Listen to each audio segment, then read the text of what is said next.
So I wonder, how many of you have ever had one of those days like Jesus and his disciples seem to be having? Or do things like this just happen to me? Honest show of hands here.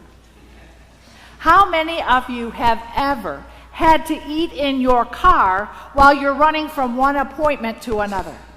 Anybody? Thank you. My car is affectionately known as the Cafe Corolla. Or have you ever been trying to walk out the door at the end of the day when someone simply appears at your desk with a last-minute request that may or may not be urgent? Anybody? Yeah. One of my favorite family stories that I dangle over my adult children now that they are having children. I'm driving them to school one morning, to high school one morning, and my son says, "By the way, Mom, I need to bring some 5x8 cards today."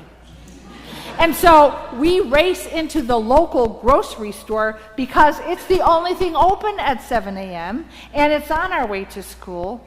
And I actually remember uttering a prayer, a plea, that they actually carried 5x8 cards.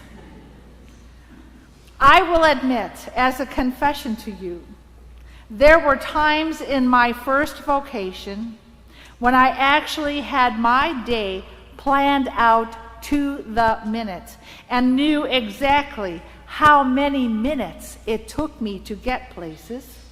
And I would panic if I hit the lights wrong because I knew it would throw off my schedule for the rest of the day. Looking back, living like that, it was ludicrous. But then I just thought it was what you did when you were a working mother trying to balance your job, your family, making sure there were meals on the table, and if you were lucky, every once in a while, you would have a date night or time with friends. But even all of this pales in comparison to what Jesus and the disciples were facing.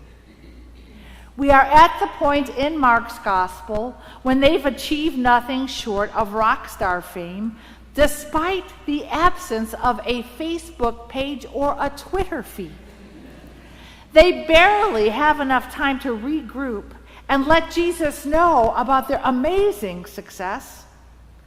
And Jesus says, "Hey guys, that's all terrific, but I think we need to make room for a little downtime and maybe grab something to eat." So they head out, well-intentioned, but by the time they get to what was supposed to be a quiet place, the advanced location has been leaked.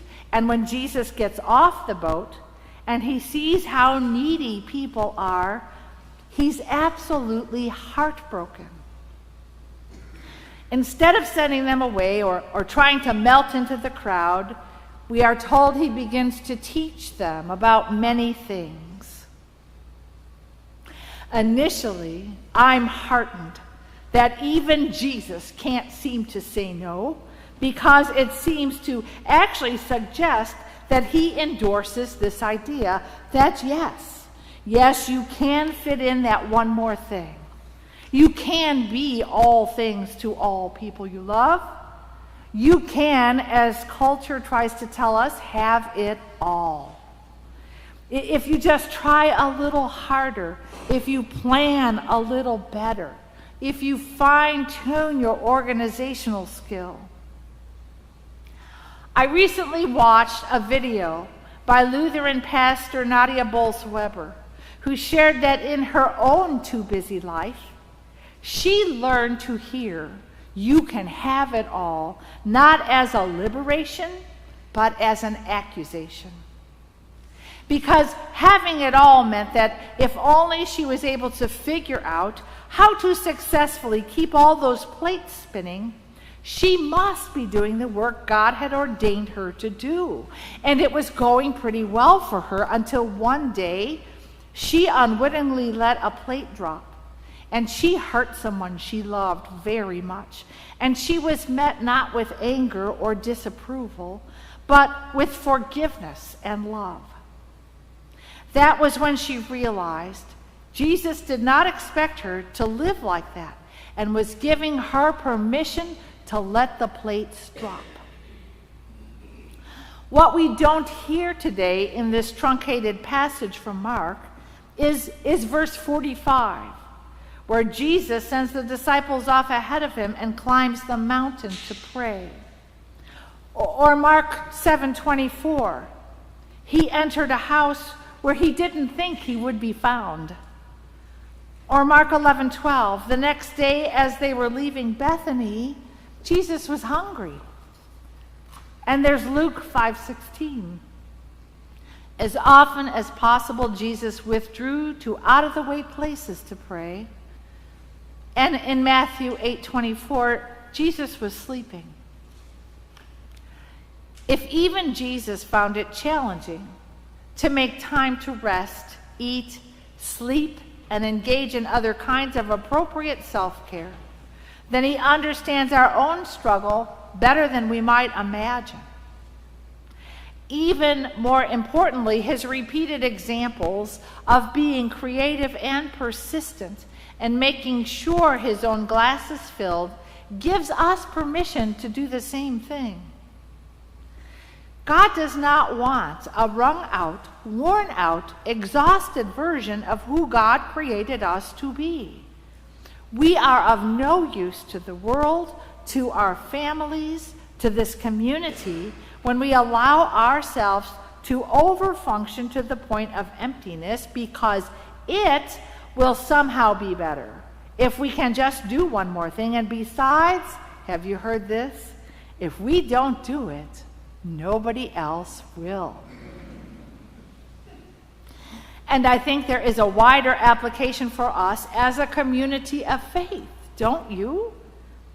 What if the even greater gift we offered each other is to speak the truth about our own lives of faith, how we try and how we fail, and that is okay, because we know we are loved by a God who measures our value not by anything we do or fail to do, but simply because at the moment of our creation we were given the name beloved.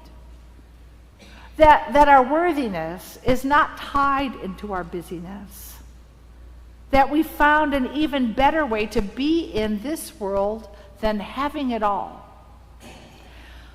What if we simply offered ourselves, our stories, struggles, successes, and failures, and told all the people we know who are in desperate need of healing that we have found the balm of Gilead in God's incredible love for us?